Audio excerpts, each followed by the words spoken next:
शाळेत जा, शिका, चांगले मार्क्स मिळवा आणि नोकरी करा, म्हणजे तुम्ही श्रीमंत व्हाल.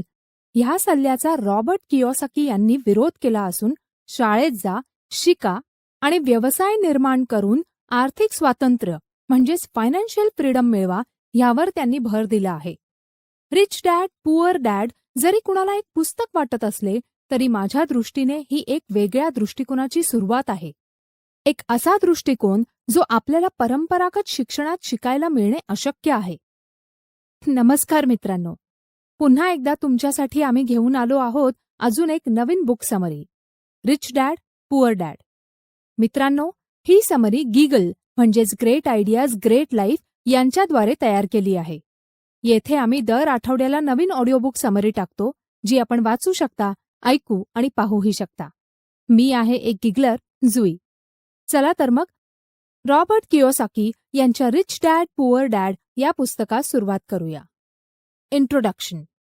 या पुस्तकाचे लेखक रॉबर्ट कियोसाकी यांना 2 वडील होते.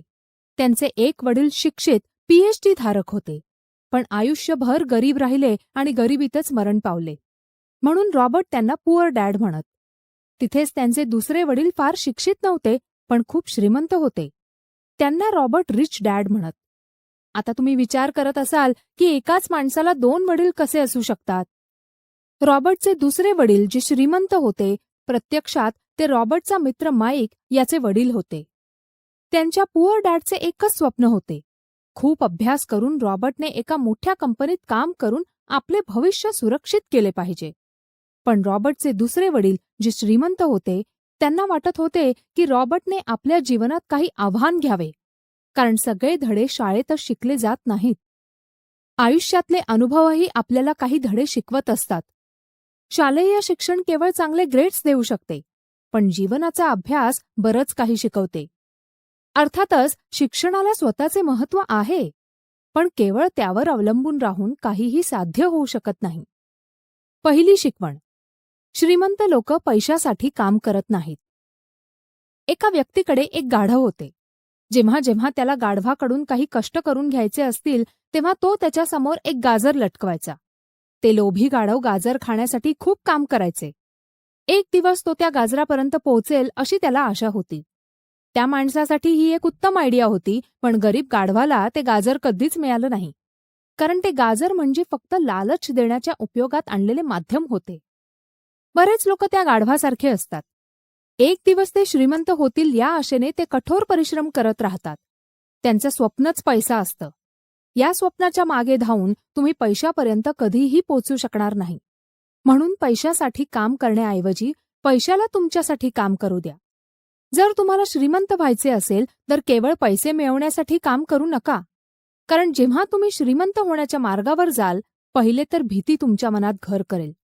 मी गरीब तर राहणार नाही ना, असे प्रश्न मनात गोंधळ घालायला सुरुवात करतील. ही भीती तुम्हाला अजून जास्त मेहनत करण्यास भाग पाडेल आणि नंतर तुमचा लोभ तुमच्यावर वर्चस्व गाजवू लागतो. आपण पैशाने मिळणाऱ्या सगळ्या सुंदर गोष्टींची कल्पना करायला सुरुवात करतो. हीच भीती आणि लोभ आपल्याला कधीही न संपणाऱ्या गोंधळात टाकतात. आपण जास्त पैसे मिळवण्यासाठी खूप कष्ट करतो आणि त्यानंतर आपला खर्चही त्यानुसार वाढतो. हा एक ट्रॅप आहे. यालाच रिच डॅड रॅट रेस म्हणतात. आपल्याला लोभ आणि भीती या सापळ्यापासून दूर राहावे लागेल, कारण आपल्यापैकी बहुतेक जण ज्यांना श्रीमंत व्हायचे आहे ते या जाळ्यात बळी पडतात. तुम्ही पैशाच्या मागे धावू नका, उलट पैशाला तुमच्या मागे धावण्यासाठी मजबूर करा. जर तुम्हाला नोकरी लागली तर दरमहा तुम्हाला पगार मिळणार आहे हा विचार करून कामावर जाऊ नका, कारण त्या पगारातून तुमचा खर्च क्वचितच भागवला जातो आणि दर महिन्याला असंच चालत राहतं. कंटाळल्यानंतर तुम्ही दुसरी नोकरी शोधण्यासाठी शोध सुरू कराल, तरी देखील तुम्ही केवळ पैशासाठीच काम करत राहाल. सत्याला सामोरे जा. तुम्ही स्वतःसाठी जबाबदार आहात, त्यामुळे तुमचे जे काही प्रश्न आहेत ते स्वतःला विचारा, कारण तुमच्या प्रश्नांची उत्तरे फक्त तुमच्याचकडे आहेत. तुमच्या आयुष्यात सुरक्षितता राहावी म्हणून तुम्ही काम करत आहात का? तुमच्या मनात नोकरीमधून काढून टाकण्याची भीती आहे का? फक्त 2 पैसे मिळवण्यासाठी तुम्ही काम करताय का? आणि तुम्हाला वाटतं का असं करून तुम्ही श्रीमंत व्हाल? जर तुमचं उत्तर होय असेल तर मला तुमच्या विचारांवर खेद वाटतो. अशाने तुमचे श्रीमंत होण्याचे स्वप्न कधीच पूर्ण होणार नाही. तुम्ही नेहमी गरीबच राहाल. हां, जर तुमचं उत्तर नाही असेल तर सगळ्यात अगोदर तुम्ही मनातील भीती काढून टाका. कारण पैशाबद्दल मनात बाळगलेली इन्सिक्युरिटी तुम्हाला विचार न करता कोणतंही काम करण्यास भाग पाडेल आणि तुमचं हेच पाऊल तुम्हाला अपयशाकडे घेऊन जाईल. नक्कीच सगळ्यांमध्ये भीतीची भावना असते, पण त्या भीतीला तुमच्यावर अधिराज्य करू देऊ नका. नाहीतर तुम्ही त्याच्या आहारी जाऊन उलटे-सुलटे निर्णय घेऊ लागाल.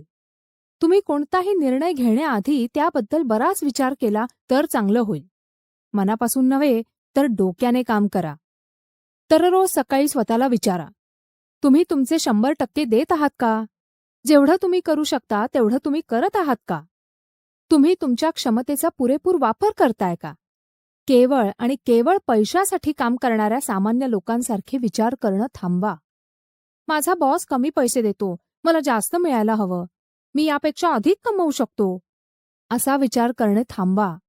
लक्षात ठेवा, केवळ तुम्हीच तुमच्या समस्यांसाठी जबाबदार आहात, दुसरं कोणीही नाही. जर बॉस तुमची सॅलरी वाढवत नसेल तर त्याला दोष देऊ नका.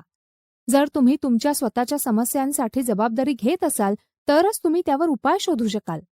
हाच आहे पहिला धडा जो रिच डॅडने शिकवला. रिच डॅडने आपल्या लेखकाला एका कन्व्हिनियन्स स्टोअरवर कामाला लावले होते.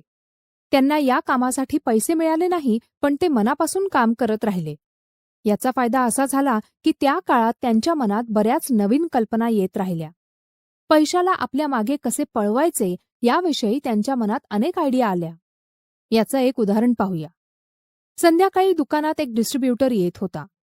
तो क्रेडिट देण्यासाठी कॉमिक बुक्स घेत आणि त्या बदल्यात नवीन कॉमिक्सची पुस्तके देत.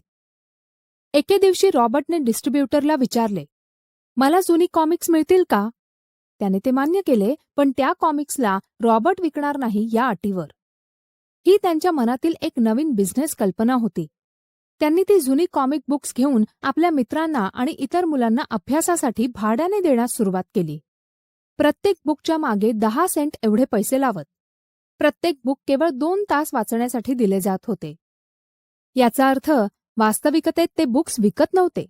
त्यांनी माईकच्या बहिणीला देखील या कामासाठी ठेवले, ज्यासाठी तिला दर आठवड्याला $1 देण्यात आला आणि त्यांनी स्वतः $9.5 कमाई केली.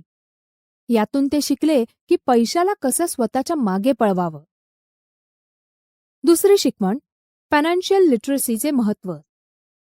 1923 मध्ये एजवॉटर बीच हॉटेल शिकागो येथे एक मीटिंग झाली. जगातील बरेच नेते आणि खूप श्रीमंत उद्योजक या मीटिंगमध्ये होते. त्यात मोठ्या स्टील कंपनीचे मालक चार्ल्स स्वॉब आणि त्या काळातील सगळ्यात मोठे युटिलिटी प्रेसिडेंट सॅम्युअल इन्सुल आणि बरेच मोठे बिझनेसमॅन सगळे होते. या मीटिंगच्या 25 वर्षांनंतर या लोकांपैकी बरेच जण गरिबीत मरण पावले. काहींनी आत्महत्या केली आणि बऱ्याच लोकांनी मानसिक संतुलन गमावले. खरी गोष्ट अशी आहे की लोक पैसे कमवण्यात इतके गुंतले जातात की पैसा टिकून कसा ठेवायचा ही विशेष गोष्ट शिकणे विसरतात. पैसे कमावण्यापेक्षा तो टिकवून ठेवणे अवघड असते. आणि जर तुम्ही हे कौशल्य शिकलात तर तुम्हाला सहजपणे कोणत्याही त्रासदायक परिस्थितीचा सामना करता येईल. लॉटरीमध्ये लाखो जिंकणारे काही वर्ष मजेत घालवतात, पण लवकरच ते त्यांच्या जुन्या स्थितीत पुन्हा येतात. बहुतेक लोकांना श्रीमंत कसं व्हायचं याबद्दल प्रश्न पडतात. तसंच बहुतेक लोक या प्रश्नांच्या उत्तरांमुळे निराश होतात. पण या सगळ्या प्रश्नांचे उत्तर तुम्ही अगोदर फायनान्शियल लिटरेट व्हायला शिका हे असेल. पहा, जर तुम्हाला एम्पायर स्टेट बिल्डिंग तयार करायची असेल तर तुम्हाला अगोदर एक खोल खड्डा खणून घ्यावा लागेल. त्यानंतर एक मजबूत पाया घालावा लागेल. पण जर तुम्हाला एक लहान घर बांधायचे असेल तर 6 इंचाच्या कॉन्क्रीट स्लॅबनेही तुमचं काम होईल. पण खेदजनक गोष्ट ही आहे की आपल्यापैकी बहुतेकांना 6 इंचाच्या स्लॅबवर एम्पायर स्टेट बिल्डिंग बांधायची आहे आणि त्यांनी तसं केलं तर हे निश्चित आहे की बिल्डिंग पडणारच. पुअर डॅड यांना रॉबर्टने बऱ्याच गोष्टींचा अभ्यास करावा असं वाटत होतं. पण रिच डॅडची रॉबर्टने फायनान्शियली लिटरेट व्हावं अशी इच्छा होती. बहुतेक स्कूल सिस्टम्स केवळ मजबूत घरं बनवण्यास शिकवतात, मजबूत पाया बनवण्यास नाही. शालेय शिक्षणात शिक्षणाचे स्वतःचे महत्त्व आहे, पण वास्तविक जीवनात केवळ हेच महत्त्वाचं नाही. लायबिलिटीज आणि असेट्स यांच्यातील फरक समजून घ्या आणि असेट्स खरेदी करा. हे ऐकायला खूप सोपं वाटतं, पण हा एक नियम आहे जो आपल्याला श्रीमंत बनवण्यात मदत करेल. बरेचदा गरीब आणि मध्यमवर्गीय लोक लायबिलिटीजला असेट्स समजतात, पण श्रीमंतांना लायबिलिटीज आणि असेट्समधील खरा फरक माहीत आहे. म्हणून बहुतांश श्रीमंत लोक असेट्सना खरेदी करतात. रिच डॅड किस या प्रिन्सिपलवर विश्वास ठेवतात. याचा अर्थ कीप इट सिम्पल स्टुपिड असा आहे. त्यांनी आपल्या लेखक आणि माईकला ही सिंपल गोष्ट शिकवली, ज्यामुळे ते एक भक्कम पाया ठेवण्यात यशस्वी होतील. जर हे इतकं सोपं असतं तर प्रत्येक माणूस श्रीमंत होईल, नाही का? पण इथे प्रकरण उलटं आहे. हे इतकं सोपं असूनही कोणीही त्याबद्दल विचार करत नाही. लोकांना वाटतं की त्यांना लायबिलिटीज आणि असेट्समधील फरक माहीत आहे, पण त्यांना केवळ लिटरसीबद्दल माहीत आहे, फायनान्शियल लिटरसीबद्दल नाही. इन्कम स्टेटमेंटला प्रॉफिट किंवा लॉसचे स्टेटमेंट मानायला हवं. याचा अर्थ असा होतो की इन्कम म्हणजे तुमच्याकडे किती पैसे आले आणि एक्सपेन्स म्हणजे किती पैसे खर्च झाले. बॅलन्स शीट असेट्स आणि लायबिलिटीजमध्ये बॅलन्स बनवतात. बऱ्याच सुरक्षित अकाउंटंट्सना हे देखील माहीत नसतं की बॅलन्स शीट आणि इन्कम स्टेटमेंट एकमेकांशी कसे संबंधित आहेत. लायबिलिटीजमध्ये कॅश फ्लो असा होतो. लोकांना हे सहज समजावून सांगता येते की असेट्स अशी गोष्ट आहे जी तुमच्यासाठी पैसे कमवण्याचे काम करते. समजा तुम्ही एखादे घर विकत घेतले आणि ते रेंटने दिले. रेंटवर दिल्यामुळे तुम्ही येणाऱ्या पैशातूनच घर खरेदी केलेल्या घेतलेल्या कर्जाची परतफेड करू शकता आणि आता घर देखील तुमचेच आहे, त्यामुळे त्यामधून मिळणारे रेंटही तुमचंच. या उलट लायबिलिटीजमध्ये तुमच्या खिशातून पैसे खर्च होतात, म्हणजे घर खरेदी करणे आणि त्यात आपण स्वतः राहणं. यातून आपल्याला कोणताही इन्कम मिळणार नाही. तर आता तुम्हाला समजलं असेल की तुम्हाला जर श्रीमंत व्हायचे असेल तर असेट्स खरेदी करा आणि जर तुम्हाला गरीब राहायचं असेल तर लायबिलिटीज बिल्ड करा. श्रीमंत लोकांकडे जास्त पैसे असतात कारण ते कीप इट सिम्पल स्टुपिड या प्रिन्सिपलला फॉलो करतात. तर दुसरीकडे गरीब लोक या प्रिन्सिपलला नीट समजून घेत नाहीत. म्हणूनच आपले लेखक यावर भर देतात की केवळ लिटरेट होऊ नका, तर फायनान्शियली लिटरेट व्हा. बऱ्याच कुटुंबांमध्ये हे पाहिले गेले आहे की कष्टकरी व्यक्तीकडे पैसे असतात, पण ते सगळे पैसे केवळ लायबिलिटीजमध्ये खर्च केले जात असतील तर त्याचा काय फायदा? आता पहा, हा मिडल क्लास कॅश फ्लो आहे. इन्कम स्टेटमेंट या चार्टमधून आपल्याला कळतं की मध्यमवर्गीय माणूस आपले पैसे कसे खर्च करतो. जर त्यांची जगण्याची पद्धत हीच राहिली तर ते आयुष्यभर मध्यमवर्गीय म्हणून जगतात. किंवा काय सांगता येईल, कदाचित सध्याच्या परिस्थितीहूनही बिकट अवस्था होऊ शकते. कारण तुम्ही पाहू शकता की त्यांचे सगळे पैसे लायबिलिटीजमध्ये खर्च होत असतात. कधी रेंट, कधी गाडीचं कर्ज, घराचं कर्ज, क्रेडिट कार्ड बिल, फी, अशा बऱ्याच गोष्टींसाठी त्यांची सगळी कमाई ते वाया घालवतात. दुसरीकडे खूप गरीब लोक येतात ज्यांची कोणतीही लायबिलिटी नाही, पण त्यांच्याकडे कोणतेही असेट्स देखील नाहीत. ते पैसे कमवतात, सॅलरी मिळवतात, पण त्यांचे सगळे पैसे दररोजच्या खर्चात निघून जातात. समजा एखादा गरीब माणूस $1000 कमवतो. त्यापैकी तो त्याच्या घर भाड्यासाठी $300, प्रवासासाठी $200, टॅक्ससाठी $200 आणि अन्न आणि कपड्यांमध्ये $200 खर्च करतो. मग शेवटी त्याच्याकडे काय उरतं? काहीच नाही. आणि कधीकधी तर त्याला कर्ज घेऊन काम करावं लागतं, ज्यामुळे तो अधिक गरीब होतो. या उलट श्रीमंत लोक असेट्स विकत घेत असतात, मग त्यांचे असेट्स त्यांना अधिक पैसे कमवून देतात. असेच त्यांचे उत्पन्न 2चे 4, 4चे 8 होत राहते. बरेच श्रीमंत लोक डोक्याने काम करतात. ते घर कर्जावर घेऊन भाड्याने देतात. कोणतेही कष्ट न करता दरमहा भाडे मिळत जाते. यामुळे ते त्यांच्या कर्जाची परतफेड देखील करतात. असं समजा की कर्जाचा हप्ता $1 असेल, तर ते त्यांच्या घरासाठी $2 भाडे आकारतील. आपल्या खिशात $1 आणि बँकेला $1. यातून आपल्याला कळतं की रिच डॅड आणि पुअर डॅड यांच्यात केवळ विचार करण्याची पद्धत वेगळी आहे. आपले लेखक म्हणतात की पैसे कसे आणि कुठे खर्च करायचे हे समजणे खूप महत्वाचे आहे. 1960च्या दशकात मुलांना मोठे होऊन काय व्हायचे असं विचारलं तर त्यांचे सगळ्यांचे उत्तर एकच असायचे: ते चांगले ग्रेड्स आणतील आणि डॉक्टर होतील. त्यावेळी सगळ्यांना असं वाटायचं की चांगले ग्रेड्स घेऊन ते खूप पैसे कमवू शकतील. त्यापैकी बरेच लोक आज मोठे डॉक्टर झाले आहेत, पण असे देखील खूप आहेत जे अजूनही फायनान्शियली स्ट्रगल करताना दिसतील. आज अशी परिस्थिती नाही. आज बऱ्याच मुलांना प्रसिद्ध ॲथलीट, सीईओ, फिल्म स्टार किंवा रॉक स्टार बनण्याची इच्छा असते. कारण त्यांना माहीत आहे केवळ चांगला अभ्यास आणि चांगल्या ग्रेड्सवर अवलंबून राहून त्यांचे करिअर घडू शकत नाही. आजकाल फायनान्शियल नाईटमेअर खूप प्रचलित झाले आहे. बरेचदा नवीन विवाहित जोडप्यांना असे वाटत असते की आता त्यांची सॅलरी दुप्पट होईल कारण दोघेही पैसे कमवत आहेत. एका छोट्याशा घरात राहून ते एका मोठ्या घराचे स्वप्न पाहायला लागतात. त्यासाठी ते पैसे जमवू लागतात.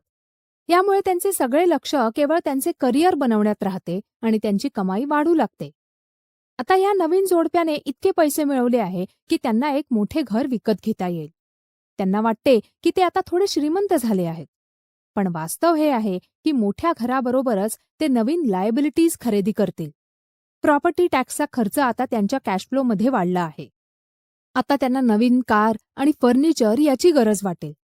त्यांच्या लायबिलिटीज वाढतच जातील आणि त्यामुळे उत्पन्नासोबत खर्चही वाढू लागतील. जेव्हा तुम्ही फायनान्शियली लिटरेट न होता पैसे कमवत असाल किंवा विचार न करता खर्च करत असाल, तेव्हा तुम्ही आधीपेक्षा जास्त पैसे खर्च करण्यास सुरुवात करता. हा एक असा ट्रॅप आहे जो चालूच राहतो आणि आपण या रॅट रेसमध्ये पूर्णपणे फसलेलो असतो. असेच लोक आपल्या लेखक रॉबर्टकडे येतात आणि विचारतात, श्रीमंत कसं व्हायचं? आता हा प्रश्नच अडचणींचे मूळ कारण आहे. त्यांची समस्या ही नाही की ते जास्त पैसे कमवत नाहीत, तर त्यांच्याकडे जे काही आहे ते कसं हाताळायचं हे त्यांना माहीत नसतं. एक म्हण आहे जी इथे लागू होते. जेव्हा तुम्ही स्वतःला खोल खड्ड्यात पडलेले पाहता तेव्हा तुम्ही खोदणं थांबवता. का बरं लोक पब्लिक स्पीकिंगला घाबरतात? कारण लोकांना रिजेक्शनची भीती असते, असे मनोचिकित्सकांचे मत आहे. लोक आपल्याबद्दल काय विचार करतील आणि ते आपल्यावर हसणार तर नाही ना, अशा विचारांमुळे खूप लोक पब्लिक स्पीकिंगपासून दूर पळतात. त्यांना तेच करायला आवडते जे सगळे करतात. ते स्वतःला गर्दीचा एक भाग बनवून संतुष्ट होतात. तुमचे घर तुमचे सगळ्यात मोठे असेट आहे. लोन घ्या. आता प्रमोशन झाले आहे, आता सॅलरी वाढली आहे, तर नवीन घर घ्या. ह्या अशा गोष्टी आपण लोकांकडून नेहमी ऐकत असतो. आपण देखील त्याच रस्त्यावर चालायला लागतो. आपण असा विचार करतो की जे सगळे करत आहेत तेच बरोबर असेल. बरोबर ना? पण नाही, असं बिलकुल नसतं. रिच डॅडने म्हटले होते की जॅपनीज लोक 3 गोष्टींची ताकद ओळखतात: तलवार, किमती दागिने आणि आरसा. तलवार आपल्या ताकदीचे प्रतीक आहे, किमती दागिने पैशाचे प्रतीक आहे आणि आरसा स्वतःमध्ये असलेली ताकद दर्शवतो. आणि हीच आपली सगळ्यात मोठी ताकद आहे. रिच डॅड ज्या काही मीटिंग्स आपल्या अकाउंटंट, मॅनेजर्स, इन्व्हेस्टर्स आणि एम्प्लॉईज सोबत ठेवत, तेथे 16 वर्षांच्या रॉबर्ट आणि माईकला घेऊन जात. येथे एक असे रिच डॅड पाहायला मिळतात जे कमी शिकलेले आहेत, ज्यांनी वयाच्या 13व्या वर्षी शाळा सोडून दिली होती, पण आज ते मीटिंग्स ठेवतात आणि त्यांच्या खाली काम करणाऱ्या उच्च शिक्षित लोकांना ऑर्डर्स आणि बिझनेसच्या टिप्स समजावून सांगतात. हे असे व्यक्ती होते जे गर्दीचा भाग बनले नाही, ज्यांनी रिस्क घेतली आणि लोकांच्या मताची पर्वा केली नाही. रिच डॅड सोबत अटेंड केलेल्या मीटिंग्समुळे लेखक आणि त्यांच्या मित्राचे शालेय शिक्षणात लक्ष लागत नव्हते. जेव्हा केव्हा त्यांचे शिक्षक त्यांना काही काम देत, तेव्हा ते काम त्यांना ठरलेल्या रूल्सनुसार पूर्ण करावे लागे. आणि यामुळे त्यांना समजले की शालेय शिक्षण कशा प्रकारे विद्यार्थ्यांच्या प्रतिभेला ओळखत नाही. त्यांच्या क्रिएटिव्हिटीला मारून त्यांना समाजाचा एक पुतळा बनवले जाते. चांगले मार्क्स मिळवूनच सक्सेसफुल आणि श्रीमंत बनता येते, हे त्यांच्या शिक्षकांचे म्हणणे त्यांना पूर्णपणे चुकीचे वाटत होते. एके दिवशी रॉबर्टचे त्यांच्या पुअर डॅडसोबत भांडण झाले. त्यांचे म्हणणे होते की त्यांचे घरच त्यांच्यासाठी सगळ्यात बेस्ट इन्व्हेस्टमेंट आहे. पण ते एका रॅट रेसचे भाग होते. जेवढं त्यांचं इन्कम होतं तेवढा त्यांचा खर्च होता. हीच गोष्ट रॉबर्ट त्यांना समजावून सांगण्याचा प्रयत्न करत होता. त्यांचे घर असेट नव्हे तर लायबिलिटी आहे. त्यांच्या घरावर त्यांचे पैसे खर्च होत होते आणि बदल्यात त्यांना काहीच मिळत नव्हते. ही गोष्ट पुअर डॅड यांना समजत नव्हती आणि हाच फरक होता रिच डॅड आणि पुअर डॅडमध्ये. अशा पद्धतीने त्यांचा तो वादविवाद चालूच राहिला. त्यांनी आपल्या पुअर डॅडला सांगितले की खूप लोकांचे जीवन लोन फेडण्यातच निघून जाते. ते लोन पूर्ण फेडल्यावर काही लोक पुन्हा एक मोठे नवीन घर घेतात आणि त्याचे लोन फेडत राहतात. आता घराची किंमतही त्याचप्रमाणे वाढेल की नाही हे अनेक गोष्टींवर अवलंबून असते. काही लोक असेही आहेत ज्यांनी जेवढी घराची किंमत नव्हती त्यापेक्षा मोठी रक्कम लोन म्हणून घेतली आणि यामुळे घराच्या किमतीपेक्षा जास्त कर्ज त्यांच्या डोक्यावर येते. याचं सगळ्यात मोठं नुकसान असं होतं की ते लोक अशा लोनमुळे इतर कोणत्याही गोष्टीत इन्व्हेस्ट करू शकत नाही, कारण त्यांचे सगळे पैसे घरातच जातात. यामुळे त्यांना इन्व्हेस्टमेंट करण्याची संधी आणि इन्व्हेस्टमेंटबद्दल काही शिकायला मिळत नाही. अशा प्रकारे अनेक चांगले असेट्स त्यांच्या हातातून निघून जातात. त्यामुळे लोकांनी फक्त असेट्सवर लक्ष दिले तर त्यांचे फ्युचर अधिक चांगले होईल. उदाहरणासाठी, रॉबर्टच्या पत्नीचे पेरेंट्स एका मोठ्या घरात शिफ्ट होणार होते. त्यांचे असे मत होते की आपल्यासाठी एक नवीन मोठं घर घेणे हा एक उत्तम निर्णय असेल, कारण इतरांसारखाच त्यांना देखील घर विकत घेणे हेच एकमेव असेट आहे असं वाटत होतं. पण ते आश्चर्यचकित झाले जेव्हा त्यांना समजलं की त्या घराच्या प्रॉपर्टीचा टॅक्स $1,000 आहे. ही त्यांच्यासाठी एक खूप मोठी किंमत होती, कारण ते रिटायर झाले होते. त्यामुळे एवढे पैसे टॅक्समध्ये भरणे त्यांच्या बजेटच्या बाहेर होते. आम्ही असं म्हणत नाही आहोत की तुम्ही नवीन घर घेऊ नका. आम्हाला असं म्हणायचं आहे की जितके पैसे तुम्ही नवीन आणि मोठे घर घेण्यात लावणार ते जर कोणत्या असेटमध्ये इन्व्हेस्ट केले तर बरं होईल. तुमचे असेट्स तुमच्यासाठी पैसे कमवतील आणि काही काळानंतर तुमच्याकडे इतके पैसे असतील की तुम्ही कोणत्याही कर्जाशिवाय तुम्हाला हवं असलेलं घर सहजपणे घेण्यास सक्षम व्हाल. आपला समाज कर्जात डुबलेला समाज आहे, ज्यात आपणही राहतो. आपल्या घराला असेट समजणे हेच ते कारण आहे जे आपल्याला कर्जाच्या ओझ्याखाली दाबते. जर आपली सॅलरी वाढली तर लोक विचार करतात की आता ते एक मोठे घर घेऊ शकतात, कारण त्यांना नवीन घर घेणं हेच पैशाचा चांगला वापर आहे असं वाटतं. याच्या बदल्यात जर त्यांनी ते पैसे एखाद्या योग्य जागी इन्व्हेस्ट केले तर त्यांचे जीवन पूर्णपणे बदलू शकते. पण असं होत नाही. त्यांचा पूर्ण वेळ कष्ट करण्यातच निघून जातो. आपल्या नोकरीला सेफ झोन समजल्यामुळे ते इतर गोष्टींचा विचार करू शकत नाहीत. सोबतच त्यांच्यावर कर्जाचे एवढे ओझे असते की ते नोकरी सोडण्याचाही विचार करू शकत नाहीत. आता स्वतःला हा प्रश्न विचारून पहा, आत्ता जर तुम्ही तुमची नोकरी सोडली तर किती दिवसांपर्यंत तुम्ही तुमच्या दैनंदिन गरजा भागवू शकता? याचं कारण आहे की तुम्ही फायनान्शियली लिटरेट नाही. जर तुम्ही तुमचे सगळे आयुष्य फक्त सॅलरीवरच भागवले असेल आणि असेट्सच्या बदल्यात लायबिलिटीज घेतल्या असतील तर नक्कीच तुमचे जीवन एक खूप मोठा संघर्ष असेल. नेटवर्थ आपल्याला सांगते की आपल्याकडे खरंच किती पैसे किंवा संपत्ती आहे. कदाचित ती संपत्ती गॅरेजमध्ये पडलेल्या जुन्या कारच्या स्वरूपात देखील असू शकते, भलेही ती कार तुमच्या कामाची नसेल. दुसरीकडे वेल्थमुळे आपल्याला समजते की आपल्याकडे असलेल्या पैशातून आपण किती पैसे कमवतो. समजा जर तुमच्याकडे अशी असेट आहे जी तुम्हाला दरमहा $3,000 कमाई करून देते आणि जर तुमचा महिन्याचा खर्च $6,000 असेल तर तुम्ही $3,000 मध्ये फक्त अर्धा महिना तुमचा खर्च भागवू शकता. तर मग याचं सोल्युशन काय राहील? याचं एकच सोल्युशन आहे, ते म्हणजे आपण आपल्या असेट्समधून मिळणारं इन्कम वाढवायला हवं. जेव्हा इन्कम $6,000 इतकं होईल तेव्हा तुम्ही एका रात्रीत श्रीमंत होणार नाही, पण अशाच पद्धतीने तुम्ही वेल्दी व्हायला नक्की लागाल. आता जर तुम्ही अचानक नोकरी सोडली तरी तुमचे असेट्स तुमचा सगळा खर्च कव्हर करतील. तुम्ही वेल्दी तेव्हाच बनू शकता जेव्हा तुमचे खर्च तुमच्या असेट्सच्या ग्रोथपेक्षा कमी असतील.